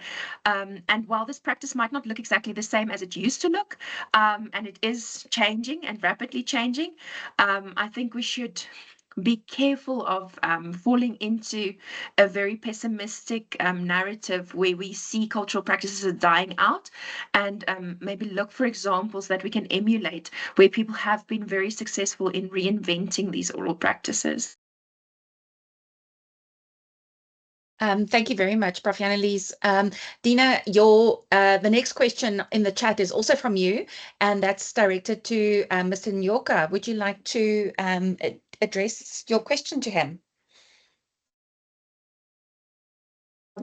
Thanks a lot, Prof. This was actually a comment based on what you responded to, particularly in terms of capacitating communities where the target can also be supporting socio-economic needs of these communities through various literacy projects. Thanks a lot. Thank you very much for adding to that. The next question I see in the chat was from Princess, and that was, can I please get the name of the app where kids can read along? I saw that as Mr. Jeff was speaking, and I thought that's a very relevant question. Mr. Jeff, would you like to answer Princess?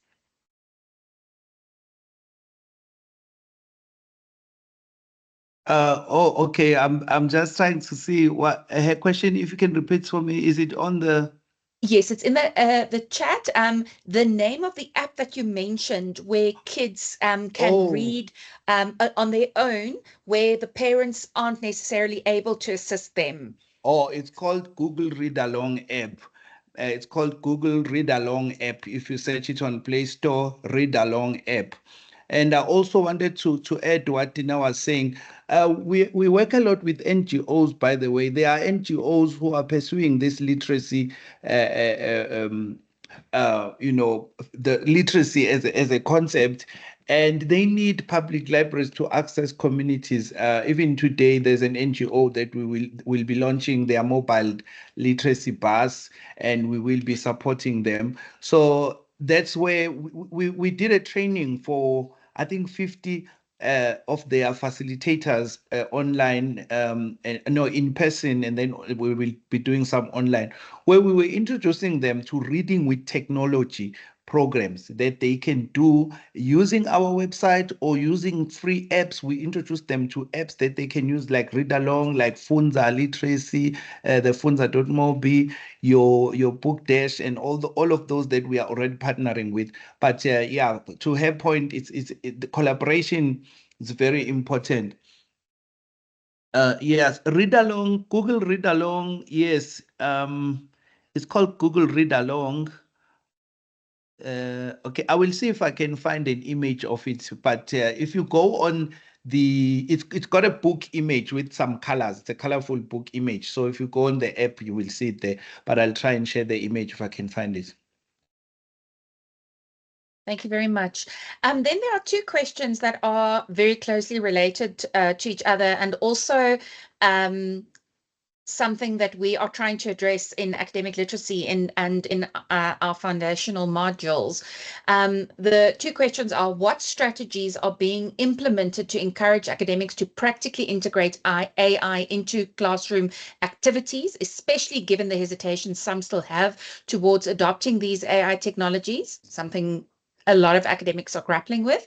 And then how can we ensure that first-year students learn critical thinking skills whilst using AI? Is it wise to encourage them, and is it wise to encourage first-year students to use AI? I would like to ask the panel to answer for us. Is there one of the panelists that feel that they would like to tackle these questions? Yes, I can try, Ilse. Is that Thanks, fine? Prof Anné. Yeah, let me say the first question is about staff and how we can help them to really use AI more effectively in teaching, learning, and assessment and things. And I'm showing there on the screen now the AI webpage we have at Northwest University. This is something other universities don't have. Let me just say that. And it's really dedicated in providing some tools for lecturers. You see the toolkit for lecturers. There's some courses for training for free. And there are specific tips in the teaching learning environment, in the research environment, about deep learning projects we have with engineering, especially machine learning, things like that. There are many AI events. We have brown bag events, training sessions. We had workshops now on AI and assessments. We have AI policies in place. And my experience is that many people are not aware of many of these activities and training. So from Northwest University, I think we have really a lot available. It's up to staff to do this training, and it's not only academic staff, it's also support staff that can do these courses. You can just click there on the C courses. These are international courses, it's for free. So yes, we have this available, but there's a point where lecturers should also decide, I'm going to do these courses and empower myself and integrate AI. That is our official stance on AI, that we embrace it as a university, but in an ethical and responsible way. And that exactly is what we need to figure out.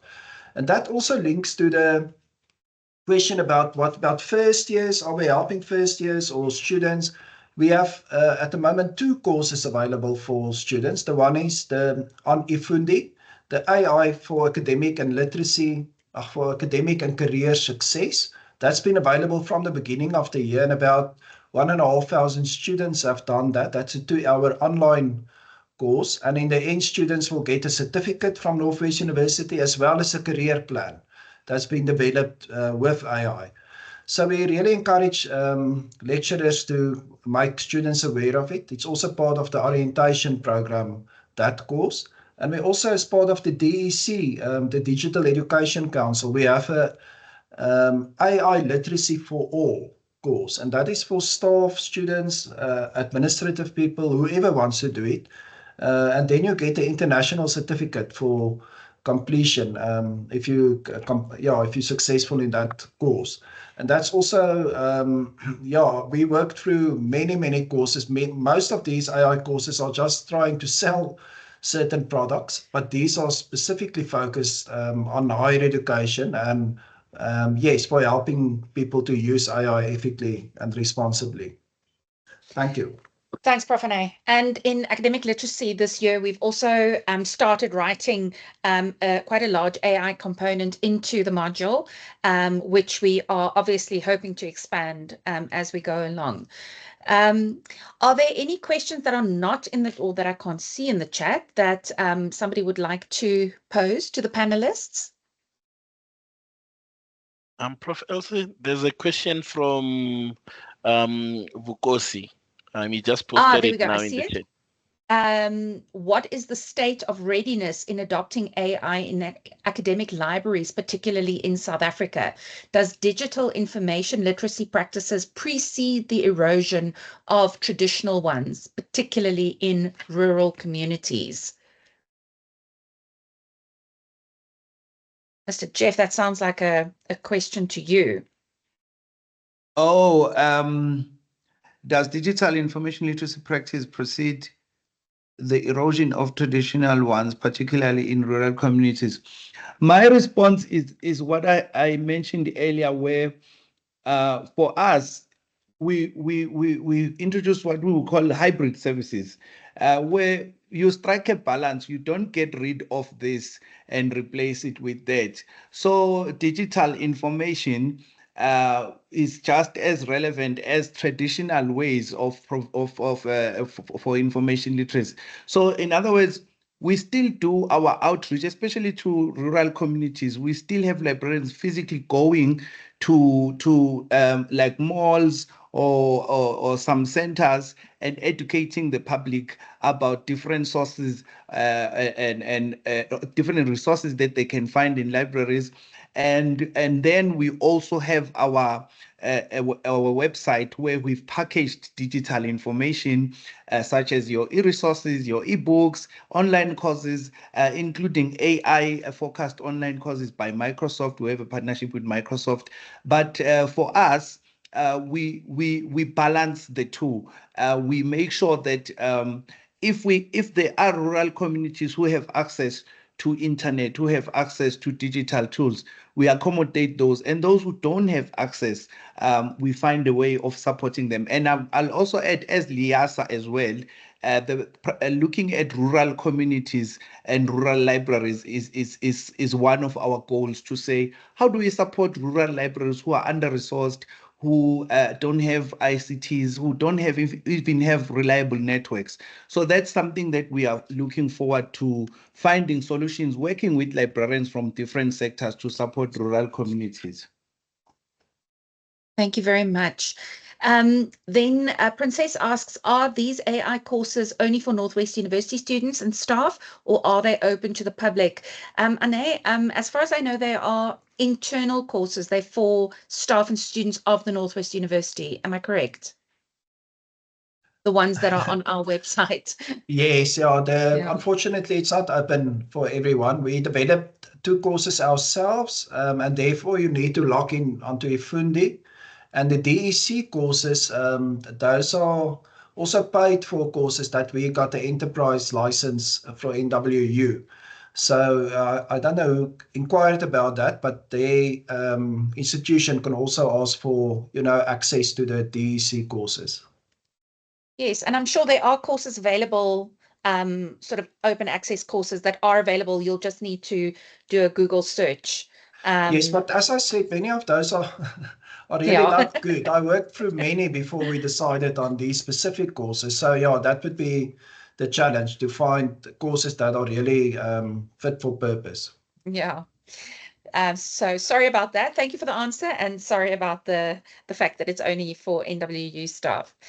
Are there any further questions for our panel?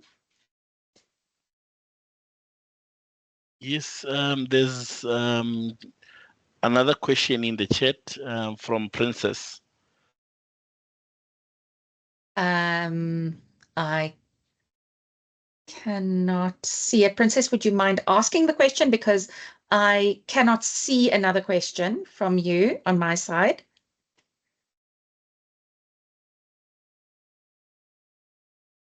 Oh, I see. It seems like the question is not there anymore. We're only left with that one that has just been answered. Super. Okay. So if there are no further questions, then I think my role for today is fulfilled. Thank you very much for listening to us, and thank you very much for our esteemed panelists for their insightful answers and discussions.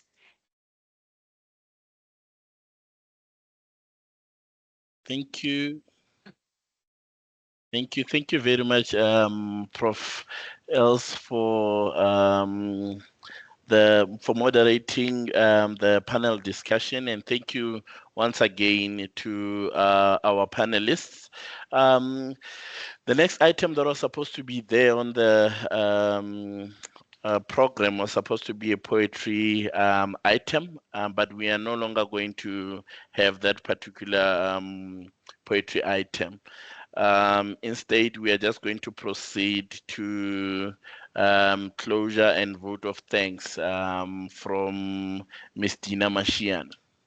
Ms. Mashiyane, over to you. Thanks a lot, Mr. Siamela. Before I proceed, I see there's a hand from Makotso Rakebe. Before we close, maybe there's some question that they'd like to ask. Makotso, you may go ahead.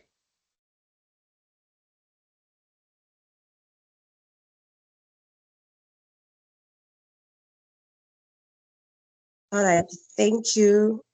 I'm Makotso Rakebe, working in a public library in Potchefstroom, JB Marks. I just wanted to know, with all the changing of the AI and everything, how are we public libraries going to keep up with having our members on? And how are we going to be able to keep track of everything that is changing in the world? Is there anything that the university can assist us with or not? Thank you.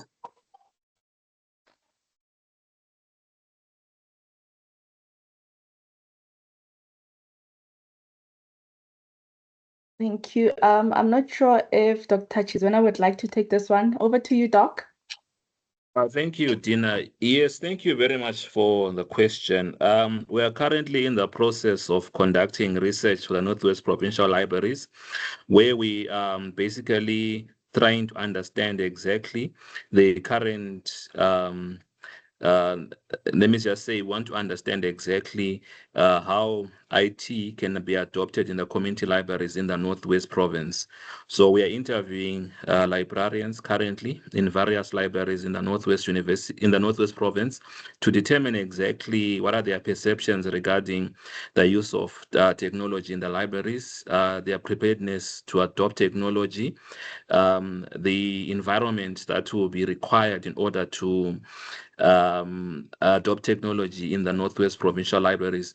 There's already, when you look at the strategic documents of the Northwest Provincial Library, there's already a commitment to ensure that technology is integrated into the libraries. But as you know, there are some challenges. So we are currently trying to identify those challenges and mapping a roadmap on how these challenges can be resolved and how the libraries can then also not be left behind by the technology. So as I've alluded to earlier, we need to adopt it and not isolate it. We need to also we also need to ensure that it is fit for purpose as well, because there's no point in running away from the needs of the community and introducing resources that the community might not actually use. So that is why we are conducting the study, which is the first stage. Then we'll have other stages, and we'll of the. All right, thank you very much. Thank you.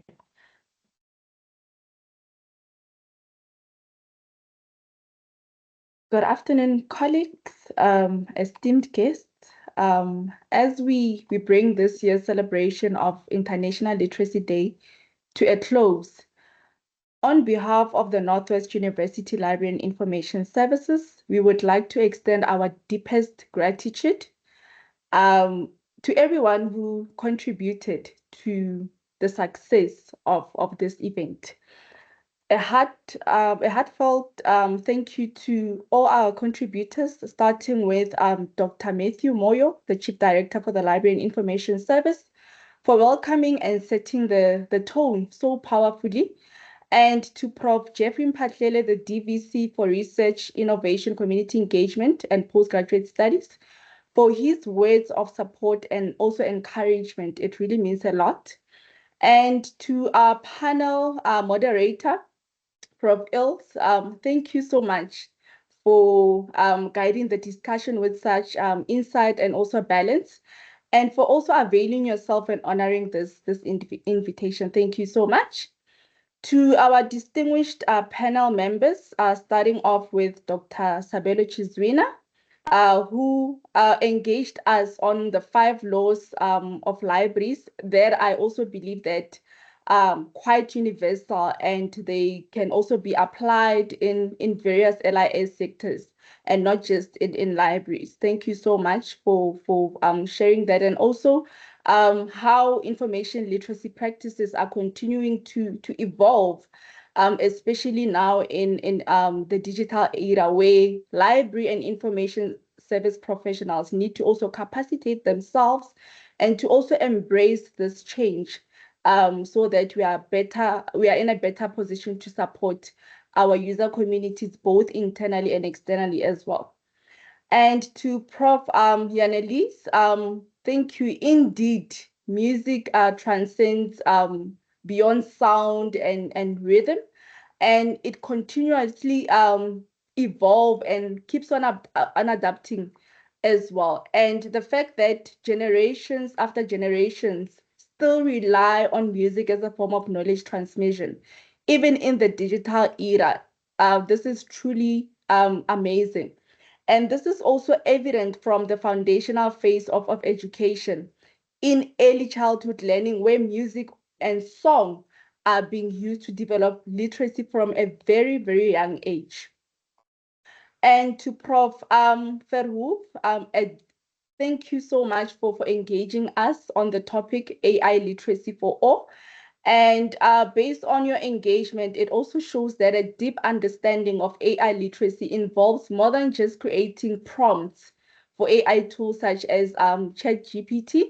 It also requires one to think out of the box, to use their critical thinking skills, this is where we also see an intersection between AI literacy, digital literacy, and also information literacy skills, particularly now more than ever, because there are also ethical implications that are applicable as well.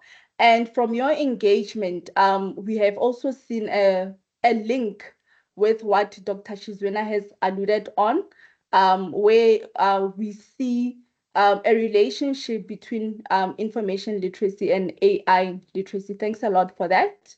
And lastly, to Mr. Jeff Nyoka, thanks a lot for all the work that is being done by the City of Johannesburg Libraries through the Mobireadathon project, which basically demonstrates the power of merging digital tools to enhance literacy initiatives, especially in this digital era where we are still experiencing the digital divide.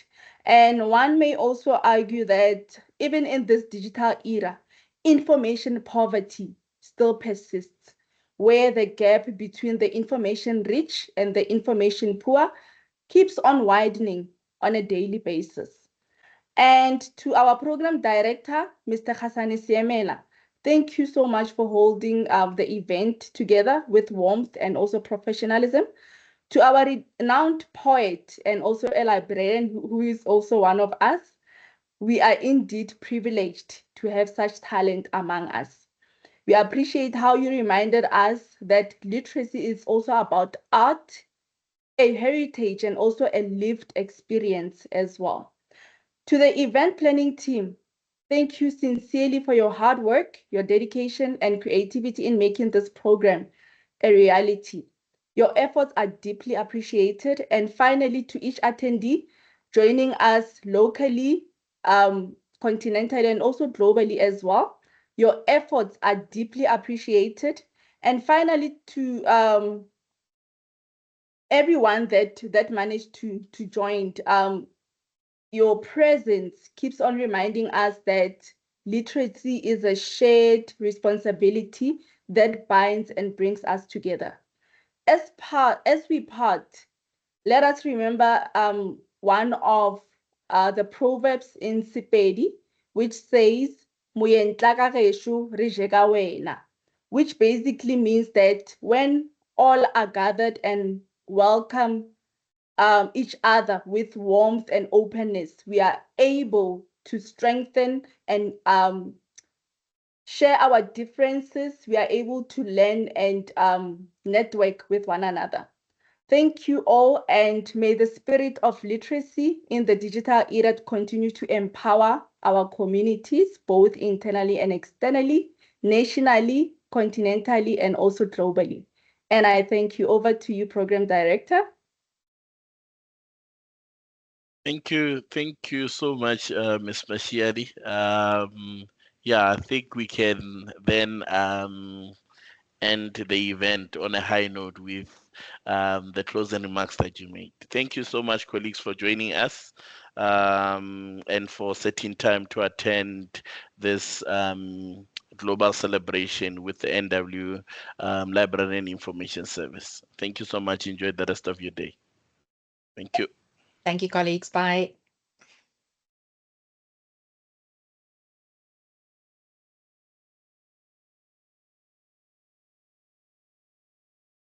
Goodbye, everyone. Bye. Bye.